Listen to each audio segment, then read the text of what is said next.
Hello guys, good evening. So guys, vision की daily current affairs की magazine update हो गई है 24 सितंबर की। तो चलिए हम आज की फर्स्ट न्यूज़ के साथ स्टार्ट करते हैं। Lok Sabha passes the major port authorities bill 2020। तो गाइस अभी लोकसभा ने ये मेजर पोर्ट अथॉरिटीज़ बिल को पास किया गया है। तो गाइस ये जो न्यूज़ है ये GS1 के अंडर कवर होगी, ज्योग्राफी सेक्शन में। तो गाइस अभी क्या हमारे इंडिया में टोटल 13 मेजर पोर्ट है, जिसमें जो 13 जो अभी रिसेंट पोर्ट ही एस्टेब्लिश हुआ है, इससे पहले 12 मेजर पोर्ट थे। तो जरा हम देखते हैं कौन कौन से पोर्ट हैं। देखो, एक सबसे पहले गुजरात में जो कि कांडला पोर्ट है, फिर है मुंबई में, महाराष्ट्र में 2 पोर्ट्स हैं, एक तो मुंबई है और एक जवाहरलाल नेहरू पोर्ट है। ठीक है, अब यहीं पे मुंबई में ही एक वाधवन पोर्ट को सेटअप किया गया है। फिर गोवा में चलते हैं, गोवा में मर्मुगोवा पोर्ट है। इसके अलावा कर्नाटका में न्यू मैंगलोर है। फिर केरला में कौन सा पोर्ट है, कोचिन पोर्ट है। फिर अगर तमिलनाडु में 2 पोर्ट हैं, एक ट्यूटिकोरिन, एक चेन्नई है। ठीक है, फिर आंध्र प्रदेश में 2 पोर्ट्स हैं, एक इन्नौर है, एक विशाखापट्टनम है। ओडिशा में पैरादीप है और कोलकाता कहाँ पे है, ये आपको पता ही है, वेस्ट बंगाल में कोलकाता पोर्ट है। ठीक है, तो कहीं सिर्फ एक कोलकाता पोर्ट ऐसा है जो रिवरिन पोर्ट है, तो ये आपको पता होना चाहिए। इससे पहले कि अभी इसी साल ही क्या यूनियन कैबिनेट ने क्या किया था, 13th मेजर पोर्ट को भी सेटअप किया। कहाँ पे, वाधवन, जो कि जवाहरलाल नेहरू जो पोर्ट है उससे 190 किलोमीटर ही दूर है। ठीक है, तो चलिए हम पढ़ते हैं इस न्यूज़ में है क्या। देखो अभी क्या किया, जो मेजर पोर्ट अथॉरिटीज़ बिल जो अभी रखा है, जिसको पास किया, ये क्या करेगा, जो अभी जो मेजर पोर्ट ट्रस्ट एक्ट है 1963 का, उसे रिप्लेस करेगा।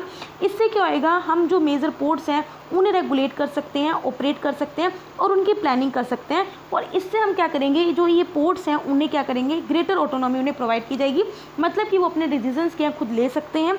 इससे क्या आएगा, इसका एम यही है कि जो डिसीजन मेकिंग जो पावर है उसे डिसेंट्रलाइज किया जाए। यही नहीं कि जो सिर्फ जो सेंट्रल लेवल पे जो गवर्नमेंट है उसके पास सारी पावर, नहीं। डिसेंट्रलाइज लेवल का मतलब यही होता है कि जैसे जो स्टेट गवर्नमेंट है या फिर जो लोकल लेवल पे जो गवर्नमेंट है उसके पास भी कुछ पावर रहेगी, वो भी अपने कुछ डिसीजन ले सकेगी। ठीक है, तो यही बात है कि हमने क्या किया है, ऑटोनॉमी ज़्यादा प्रोवाइड किया है ताकि हम उन मेजर पोर्ट्स को गवर्न कर सकें। क्या क्या फीचर है, देखो सबसे पहले हम क्या करेंगे, board of major port authority को कॉन्स्टिट्यूट करेंगे। हर एक मेजर पोर्ट, मतलब ये नहीं कि सिर्फ एक सिंगल कर दिया, नहीं, जितने मेजर पोर्ट है वहाँ पे हर एक के पास क्या होएगा, board of major port authority को हम कॉन्स्टिट्यूट करेंगे, जिसके पास पावर होएगी कि वो उन सब पोर्ट्स को क्या कर सकता है, एडमिनिस्टर कर सकता है, कंट्रोल कर सकता है, मैनेज कर सकता है।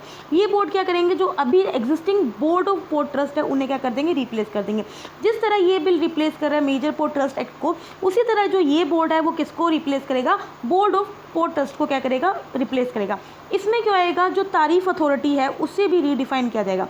मतलब क्या आएगा, जो अब ये बोर्ड बनेगा इसके पास पावर होगी, वो किसी भी तारीफ को फिक्स कर सकता है। मतलब कि अगर यहाँ पे कोई काम हो रहा है तो उस पर कितनी तारीफ लगेंगी या क्या टैक्सेशंस है उनको वो फिक्स कर देगा, उसके पास ही पावर होगी। Which will act as a reference tariff. अगर अब क्या है, कोई भी पब्लिक प्राइवेट पार्टनरशिप में कोई भी प्राइवेट फर्म आती है जो वहाँ पे इन्वेस्ट करना चाहती है उस पोर्ट के इंफ्रास्ट्रक्चर में या किसी भी चीज़ में, अगर वो इन्वेस्ट करना चाहती है तो ये जो बोर्ड होगा वो क्या करेगा, जो तारीफ्स हैं उनको क्या करेगा, फिक्स करेगा। अब क्या करेंगे, जो मॉडल है, जो गवर्नेंस मॉडल है उसे रीडिफाइन किया, उसे रीओरिएंट किया, किससे, लैंडलॉर्ड पोर्ट मॉडल में। ठीक है, ताकि हम क्या कर सकें, जो पोर्ट में जो भी ऑपरेशंस हो रहे हैं उनमें ट्रांसपेरेंसी लेके आ सकें। ठीक है, तो गाइस क्या होता है, जो गवर्नमेंट के काम होते हैं ना उसमें इतनी ट्रांसपेरेंसी नहीं होती, जबकि जो प्राइवेट के काम होते हैं वहाँ पे ट्रांसपेरेंसी होती है। इसलिए क्या है, हर चीज़ को क्या है आजकल प्राइवेटाइजेशन पे चल रही है। लैंडलॉर्ड पोर्ट मॉडल में क्या होता है, मेनली जो पोर्ट की जो ओनरशिप होगी वो तो लैंडलॉर्ड के पास होगी। ठीक है, लेकिन अब उसके अंदर जो इंफ्रास्ट्रक्चर होगा वो कौन करेगा, वो प्राइवेट कंपनी कर सकती है। ठीक है, अब क्या है, वो अपनी मशीनरी वहाँ पे क्या कर सकती है, जो भी इक्विपमेंट्स है वो प्राइवेट फर्म क्या खुद वहाँ पे इंस्टॉल कर सकती है। अपना क्या सुपर स्ट्रक्चर जो भी वहाँ पे मतलब कि क्या ऐसी एडमिनिस्ट्रेशन होगा या जो भी होगा वो सब क्या करेगी, प्राइवेट कंपनी करेगी। ठीक है, तो मेन क्या है, जो ओनर रहेगी वो तो कौन रहेगा, ओनरशिप जो रहेगी वो लैंडलॉर्ड की रहेगी, लेकिन उसके अंदर जो इंफ्रास्ट्रक्चर है, इक्विपमेंट है, मशीनरी है, उसका काम किसका है, वो प्राइवेट फर्म को होएगा। इसके रिटर्न में क्या आएगा, लैंडलॉर्ड जो होगा, जो लैंडलॉर्ड पोर्ट है उसे क्या आएगा, जो भी उसमें जो कमाई हो रही है उसमें से कुछ शेयर मिल जाएगा फ्रॉम द प्राइवेट एंटिटी। ठीक है, तो गाइस आई होप आपको ये न्यूज़ समझ में आई होगी। नेक्स्ट न्यूज़ पे बढ़ते हैं। Ministry of power issues standard bidding document for discom privatisation. तो गाइस ये जो न्यूज़ है ये GS3 के अंडर आएगी, इकोनॉमी सेक्शन में। तो गाइस अभी क्या है, मिनिस्ट्री ऑफ पावर ने क्या किया, देखो डिस्कॉम्स कौन सी होती हैं, जो आपकी इलेक्ट्रिसिटी को डिस्ट्रीब्यूट करती हैं, उन कंपनीज़ को हम क्या बोलते हैं, डिस्ट्रीब्यूशन कंपनीज। ठीक है, तो उनके लिए क्या है, अब ये प्रिपेयर किया जा रहा है कि हम क्या करें, जो डिस्ट्रीब्यूशन कंपनीज है उनको भी प्राइवेटाइजेशन किया जाए। ठीक है, अब उनको प्राइवेटाइजेशन करने के लिए क्या, उन्हें कोई रूल्स चाहिए, उनको गवर्न करने के लिए कुछ फ्रेमवर्क चाहिए, तो उसी के लिए क्या किया, एक स्टैंडर्ड बिडिंग डॉक्यूमेंट को बनाया गया। ठीक है, और जो किसने इशू किया, मिनिस्ट्री ऑफ पावर ने इशू किया। इसमें क्या है, अभी आत्मनिर्भर भारत पैकेज के अंडर क्या सेंटर ने अनाउंस किया कि एक इलेक्ट्रिसिटी डिस्ट्रीब्यूशन कंपनी को, मतलब जो डिस्कॉम्स होती हैं जो भी हर एक यूनियन टेरिटरी में, उसे भी प्राइवेटाइज किया जाएगा, ताकि हम जो ये डिस्ट्रीब्यूशन कंपनीज हैं इनके ऑपरेशंस को, इनके फाइनेंसिस को हम क्या किया जाए, इंप्रूव किया जाए। तो गाइस अगर आपको इतना पता होगा कि वहाँ की जो फाइनेंस की जो सिचुएशन है बहुत बुरी है डिस्कॉम कंपनीज की, वो बहुत ही ज़्यादा किस में चलती हैं, बहुत ही घाटे में चल रही हैं। पावर सेक्टर क्या है, मेनली फेडरल स्ट्रक्चर फॉलो करता है। फेडरल स्ट्रक्चर का मतलब क्या है कि कुछ पावर्स हैं जो सेंटर के पास हैं, कुछ पावर्स हैं जो कि स्टेट के पास है। इसमें अगर देखा जाए जो जनरेशन, इलेक्ट्रिसिटी का जनरेशन और ट्रांसमिशन, ये मेनली सेंट्रल गवर्नमेंट के अंडर आता है, जबकि डिस्ट्रीब्यूशन, इलेक्ट्रिसिटी का जो डिस्ट्रीब्यूशन है वो एक स्टेट सब्जेक्ट है। ठीक है, तो इस तरह से क्या जो पावर सेक्टर है वो फेडरल स्ट्रक्चर को फॉलो करता है। करंटली क्या है, बहुत ही जो कम सिटीज़ हैं जिसमें क्या है, जिन्होंने डिस्कॉम्स को क्या किया, प्राइवेटाइजेशन किया गया, जैसे दिल्ली, मुंबई, अहमदाबाद, आगरा। ठीक है, जिनके पास प्राइवेट डिस्कॉम्स है। अब ये जो एसबीडी होगा एक गाइडिंग डॉक्यूमेंट होगा स्टेट गवर्नमेंट्स के लिए, जो भी क्या करेंगे, जो अपनी स्टेट में क्या करेंगे, डिस्कॉम्स को अगर प्राइवेटाइजेशन करना चाहेंगे। ठीक है, तो अभी हमें डिस्कॉम्स को प्राइवेट करने की ज़रूरत क्यों है, हम क्यों चाहते हैं कि जो डिस्कॉम सेक्टर है उसे प्राइवेट किया जाए। तो सबसे पहले क्या, मैंने आपको अभी बताया, जो डिस्कॉम कंपनीज है वो बहुत ज़्यादा लॉस में चल रही है। अगर हम जून 2020 के अकॉर्डिंग देखा जाए तो इनके पास जो कितना लॉस में है, ये अभी 1.33 लाख करोड़ के ड्यूज़ हैं जो इन्होंने भी देने हैं। ठीक है, higher outstanding dues own by the distribution firm.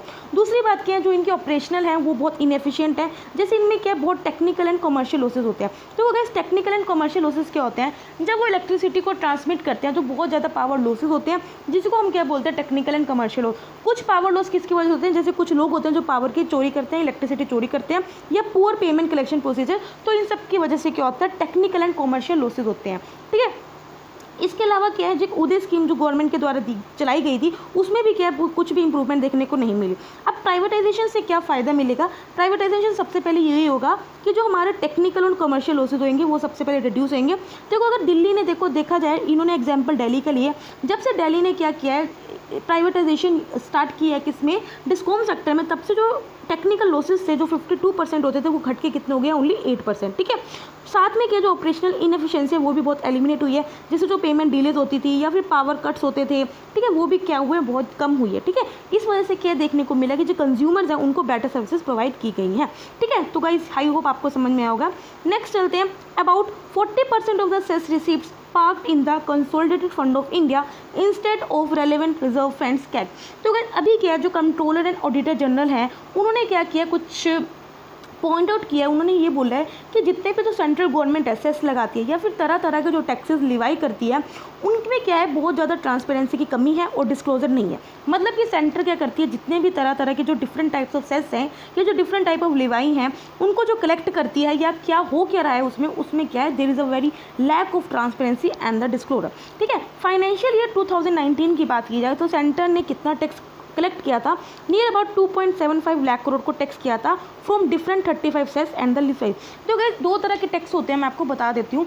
मतलब कि जैसे एक सरचार्ज होता है जो सेस होता है। ठीक है, तो सरचार्ज क्या होता है, ये मेनली टैक्स पे टैक्स लगता है। ठीक है, लेकिन जो सेस होता है ये एक टेम्परेरी टैक्स होता है जो हम कुछ टाइम के लिए लगाते हैं।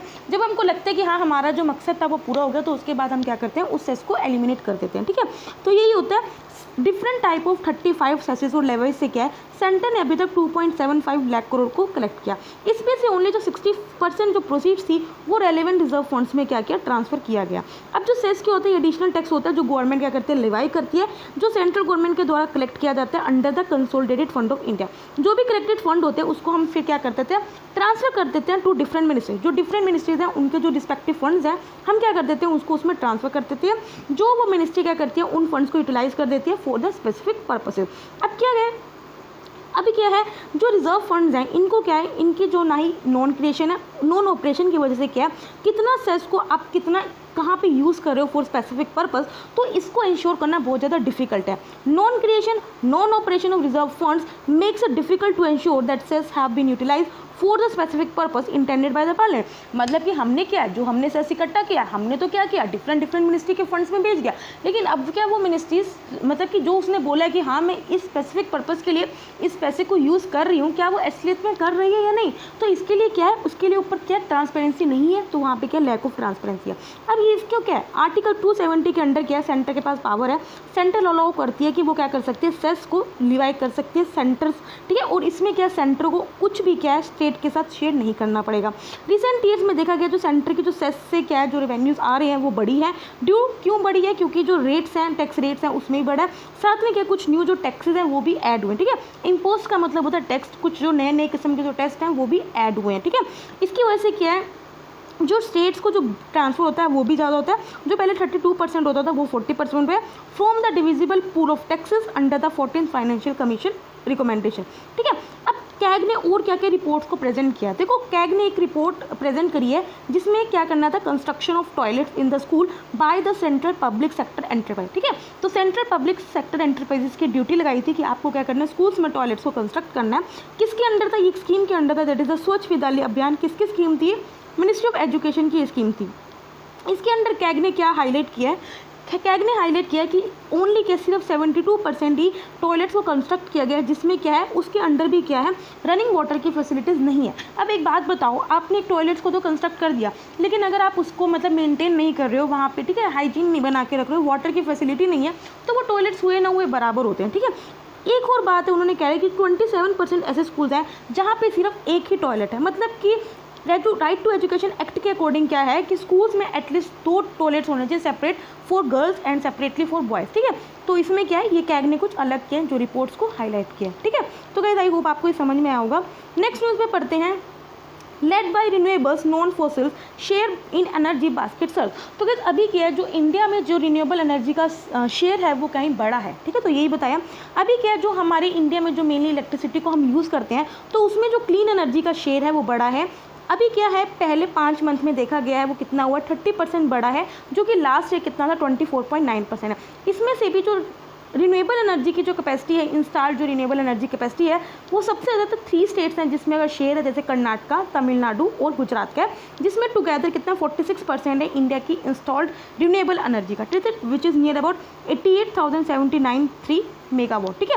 मतलब कि इंडिया में जितनी भी रिन्यूएबल एनर्जी प्रोड्यूस होती है, मेनली जो टॉप 3 स्टेट्स हैं जैसे कर्नाटका, तमिलनाडु एंड गुजरात में, ये कलेक्टिवली कितने शेयर करती है, 46%।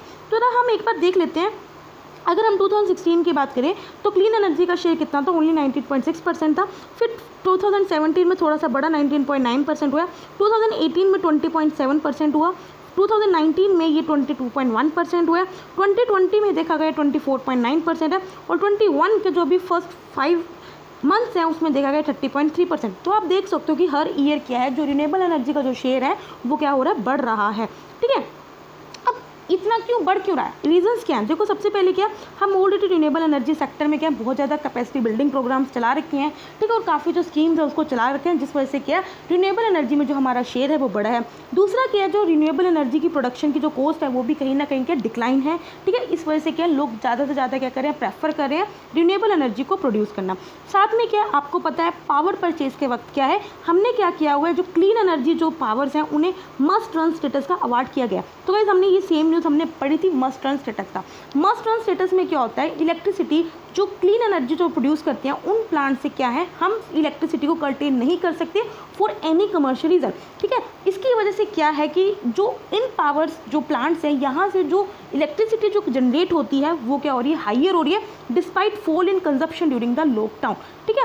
अब थर्मल प्रोजेक्ट्स भी क्या है, कुछ ना कुछ अनसर्टेनिटीज फेस कर रहे हैं, जैसे क्या फाइनेंशियल स्ट्रेस फेस कर रहे हैं, ठीक है। पावर परचेज एग्रीमेंट्स हैं उनका जो लैक है, इस वजह से जो थर्मल प्रोजेक्ट्स हैं, मतलब जो इलेक्ट्रिसिटी कोल से जो प्रोड्यूस हो रही है, उनके जो इश्यूज़ हैं वो ज़्यादा आ रही हैं, जिस वजह से इसमें क्या है वो गिरी हैं, ठीक है। साथ में क्या गवर्नमेंट के कुछ इनिशिएटिव है, जैसे पीएम कुसुम है, ठीक है, ग्रिड कनेक्टेड रूफटॉप सोलर है program, green term ahead market, national wind solar hybrid policy. तो ये कुछ गवर्नमेंट के भी इनिशिएटिव्स हैं जो कि क्या है गवर्नमेंट इस रिन्यूएबल सेक्टर में ले रही है, ताकि क्या है हम ज़्यादा से ज़्यादा जो रिन्यूएबल एनर्जी को प्रोडक्शन कर सकें। नेक्स्ट बढ़ते हैं, national commission for allied and health care professional bill 2020।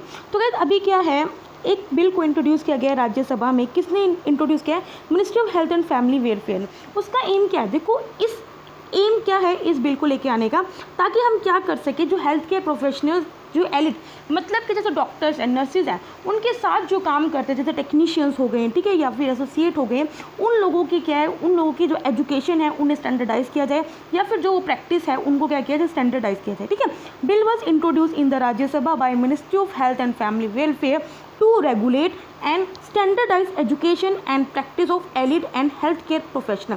देखो गाइज, अभी क्या है, जो allied and health care professionals हैं उसके अंदर क्या है, कोई रेगुलेटरी बॉडी नहीं है। जैसे मेडिकल काउंसिल ऑफ इंडिया है, वो क्या काम करती है, जो डॉक्टर्स होंगे उनकी एजुकेशन को, उनके जो ट्रेनिंग मैकेनिज्म है उनको क्या करती है, रेगुलेट करती है। लेकिन जो एलिड हेल्थ केयर प्रोफेशनल्स हैं उनमें क्या कोई भी रेगुलेटरी बॉडी नहीं है। तो सबसे पहले हमें क्या रिक्वायरमेंट है कि एक रेगुलेटरी बॉडी होनी चाहिए। अब इसमें फीचर क्या है, जो ये बिल इंट्रोड्यूस हुआ है इसके क्या क्या फीचर हैं, इन्होंने सबसे पहले एलिड हेल्थ प्रोफेशनल को डिफाइन किया है कि इसमें कौन कौन से लोग आते हैं, एलिड हेल्थ प्रोफेशनल में क्या क्या लोग हैं, कौन कौन लोग हैं उन्हें डिफाइन किया। जैसे कोई भी एसोसिएट है, कोई टेक्नीशियन है या कोई टेक्नोलॉजिस्ट है जो ट्रेंड हुआ है ताकि वो क्या कर सके, डायग्नोसिस कर सके या ट्रीटमेंट कर सके, ठीक है। देखो जैसे आप पैथोलॉजी लैब वाले होते हैं, वो क्या करते हैं, वो आपको डायग्नोस करते हैं, ठीक है। तो वो उसको उनको हम सपोर्ट करने के लिए क्या उन्हें एजुकेशन ज़रूरत है, क्या उनको प्रैक्टिस करने के लिए क्या ज़रूरत है, तो उनकी क्या होनी चाहिए, उनको रेगुलेट करने के लिए एक बॉडी होनी चाहिए। फिर उन्होंने क्या एक हेल्थ केयर प्रोफेशनल्स को भी क्या किया, डिफाइन किया, जिसके अंदर साइंटिस्ट, थेरेपिस्ट, ये कोई भी वो लोग जो हेल्थ सर्विसेज को प्रोवाइड करते हैं, जैसे प्रिवेंटिव, क्यूरेटिव और रिहेबिलिटिव। इसमें क्या होगा, हम national commission for allied and health care professional को सेटअप करेंगे। इनका काम क्या होएगा, जो भी एजुकेशन से लेके प्रैक्टिस से लेके जो भी पॉलिसीज होंगे उन्हें फ्रेम करेंगे। साथ में क्या होगा, एक सेंट्रल रजिस्टर को क्रिएट किया जाएगा जिसके अंदर जो भी प्रोफेशनल्स होंगे उनको रजिस्टर्ड किया जाएगा। इसके अलावा क्या करेगा, एक प्रोफेशनल काउंसिल को कॉन्स्टिट्यूट करेंगे कमीशन के द्वारा, जो क्या करेगी हर एक कैटेगरी। यहाँ पे एक बात बताओ, जो एलिड हेल्थ के प्रोफेशनल्स हैं इनके अंदर भी डिफरेंट कैटेगरी होगी, तो हर एक कैटेगरी के लिए क्या हो जाएगा, प्रोफेशनल काउंसिल को कॉन्स्टिट्यूट किया जाएगा, ठीक है। कमीशन का कैंप होएगा, इसमें जो फंक्शंस हैं उन्हें क्या करेगी, डेलीगेट करेगी, क्या क्या फंक्शन हमें डिस्कस करेगी। इसके बाद क्या, जो स्टेट गवर्नमेंट्स क्या करेंगी, हर एक स्टेट में क्या करेंगे, स्टेट काउंसिल को कॉन्स्टिट्यूट करेंगी। जब भी ये बिल पास होएगा उसके विद इन 6 मंथ्स क्या है, हर एक स्टेट गवर्नमेंट स्टेट काउंसिल को कॉन्स्टिट्यूट करेगी, जो क्या करेगी, क्या प्रोफेशनल कंडक्ट होना चाहिए उसे में इन्फोर्स करेगी और स्टेट रजिस्टर्स को मेंटेन करेगी, ठीक है। अगर सपोज करो कोई भी स्टेट में न्यू इंस्टीट्यूशन को एस्टेब्लिश करना है या कोई भी न्यू कोर्स को ओपन करना है, तो सबसे पहले उसको क्या लेना पड़ेगा, स्टेट काउंसिल की परमिशन लेनी पड़ेगी, ठीक है। ओनली जो पर्सन स्टेट रजिस्टर में एनरोल्ड है या फिर नेशनल रजिस्टर में एनरोल्ड है उन्हें ही अलाउड होगा कि वो आप प्रैक्टिस कर सकते हो। अब इसका क्या फ़ायदा होगा, अगर हम इसमें इन्वेस्ट करते हैं एलिड हेल्थ केयर प्रोफेशनल में, तो सबसे पहले जो ट्रेनिंग की क्वालिटी है वो बढ़ेगी। दूसरी बात की जो हेल्थ केयर डिलीवरी है वो भी अच्छी होगी। तीसरी बात की जॉब क्रिएशन होगा, और हम इसमें क्या, ऑफ कोर्स वुमेन को भी एम्पावरमेंट मिलेगा, और जो वुमेन का जो लेबर फोर्स पार्टिसिपेशन रेट है वो भी बढ़ेगा, ठीक है। तो ये इसके कुछ फ़ायदे हैं। अब बढ़ते हैं हम अपनी छोटी छोटी न्यूज़ पे। क्यूरी क्या है, consolidation of university research for innovation and excellence in women university. देखो आपको नाम से समझ में आ रहा है वुमेन यूनिवर्सिटी। देखो ये इनिशिएटिव है किसका, department of science and technology का। इसका एम क्या है, ताकि हम जो यूनिवर्सिटी, जो वुमेन यूनिवर्सिटी जो टोटल 8 हैं, उन्हें हम क्या कर सके, सपोर्ट कर सके, ताकि हम वहाँ पर जो रिसर्च एंड डेवलपमेंट का इंफ्रास्ट्रक्चर है उसे इंप्रूव कर सके, और वहाँ पर क्या कर सके, जो रिसर्च फैसिलिटीज़ हैं उन्हें एनहेंस कर सके। इससे क्या होगा, जो स्टूडेंट एनरोलमेंट है उसमें भी क्या हमने सिग्निफिकेंट इंक्रीज देखने को मिला है, अंडर ग्रेजुएट लेवल पे भी, पोस्ट ग्रेजुएट लेवल पे भी, पीएचडी लेवल पे भी।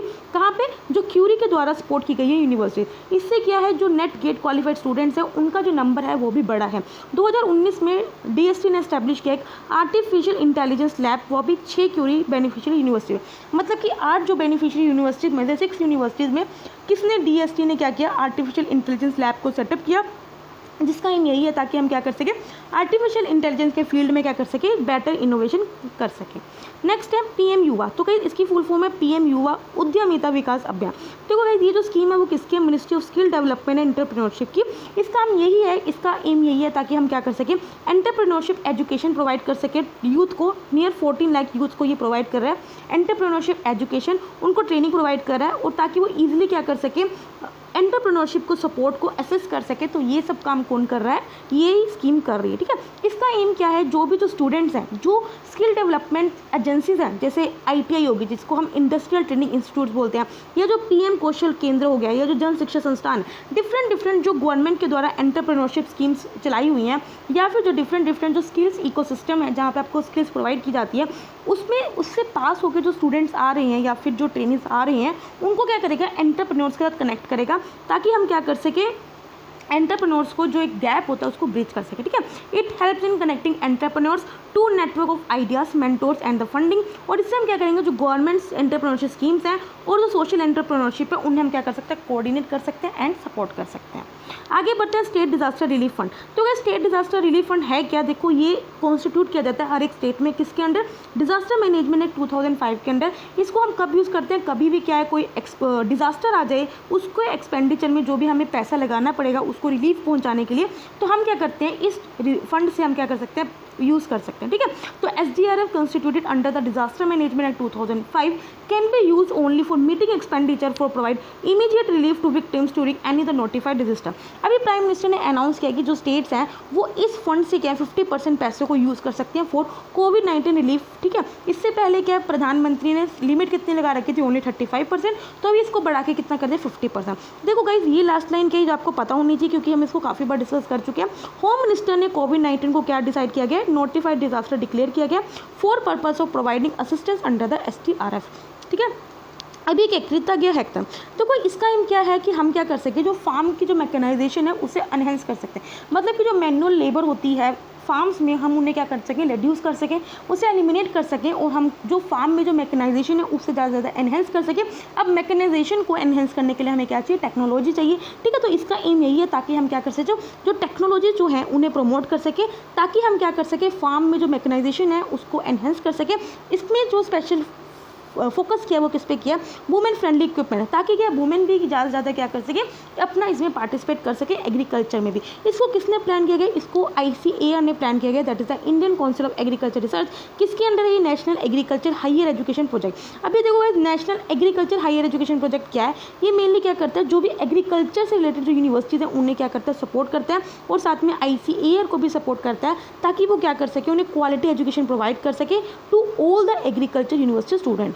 अब आगे बढ़ते हैं ब्रोकोलिस। तो ये जो डिजीज़ है ये मेनली कैटल्स में होती हैं, ठीक है। ये ब्रोकोलिस एक बैक्टीरियल डिजीज़ है, तो ये याद रखना बैक्टीरियल डिजीज़ है।